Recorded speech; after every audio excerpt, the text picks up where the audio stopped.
Buddy, my name is Josh Tischer, and I'm a lead DevOps engineer at Aspen Mesh. And I want to talk to you today about dual stack networking on Istio and AWS.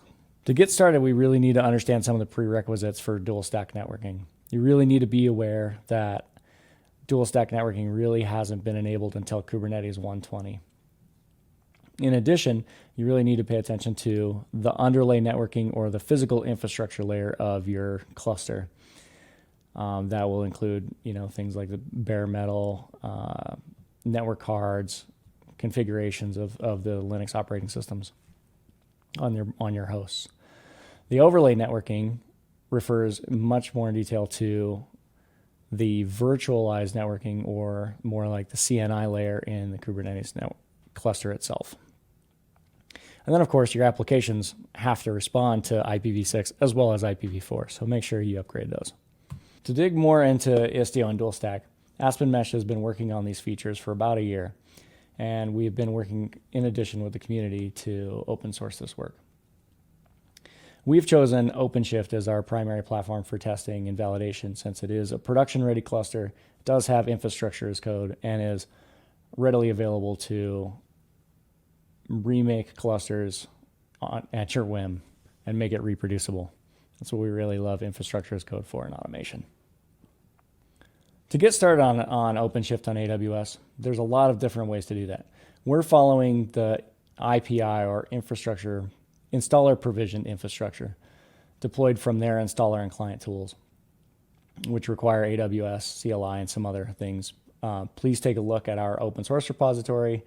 We have moved a lot of these resources for this presentation there so that you can reproduce these steps yourself, as well as some more additional information in the README.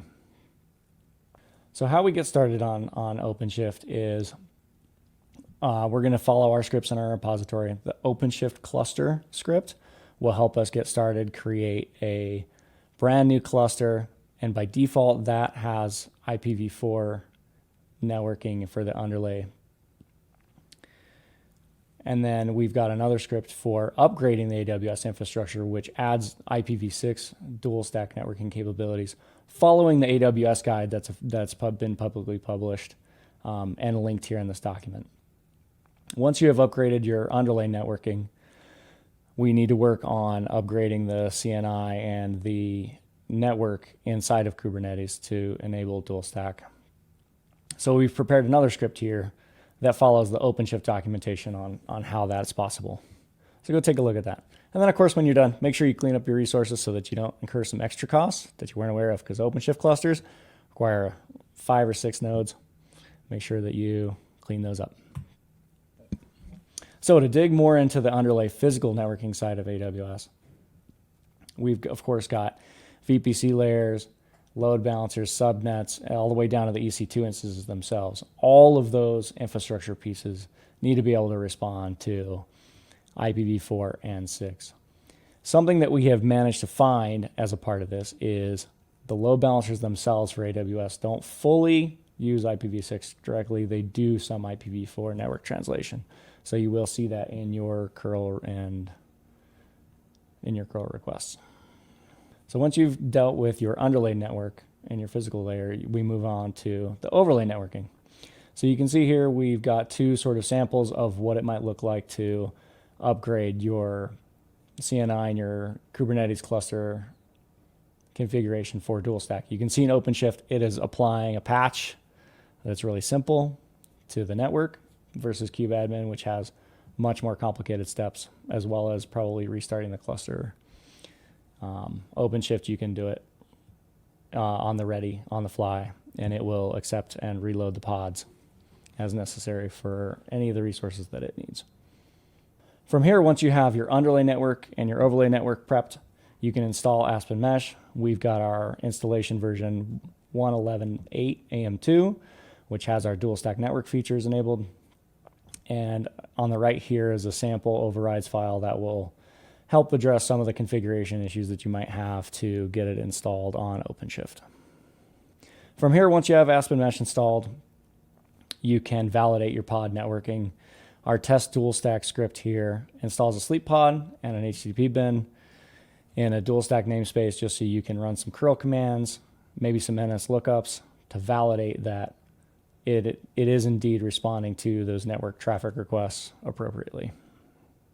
Taking that a step further, we've created in that same script, there is a virtual gateway there, an Istio Ingress gateway that sets up our load balancer so that we can validate public access as well, all the way to our HTTP pin pod. And you can see that this is accepting traffic on both IPv6 and 4. So creating an Ingress gateway in Istio on OpenShift does have some issues that we have found. And it's due to the OpenShift controller, by default, creates a classic AWS load balancer. Due to this, you can't upgrade a classic load balancer to accept dual stack networking. So what we've got to do is we've got to use an Istio override to change the default from classic to a network load balancer. And then you either have to manually upgrade it from there to a dual stack, or you can use an API call to do the same. And here's a sample script for you to be able to see what that configuration might look like. And hopefully one day OpenShift will support both. Aspen Mesh and Intel are working on implementing dual stack in Istio. We've produced an RFC-based design, and we are currently evaluating what the next steps are and feedback from the community before we can get this merged in. Please go nudge us in the channel. Make sure that you make us aware how much your interest is in this feature. And we are very proud and excited to get this released. So let's all raise up as a community and see what is useful here for everybody.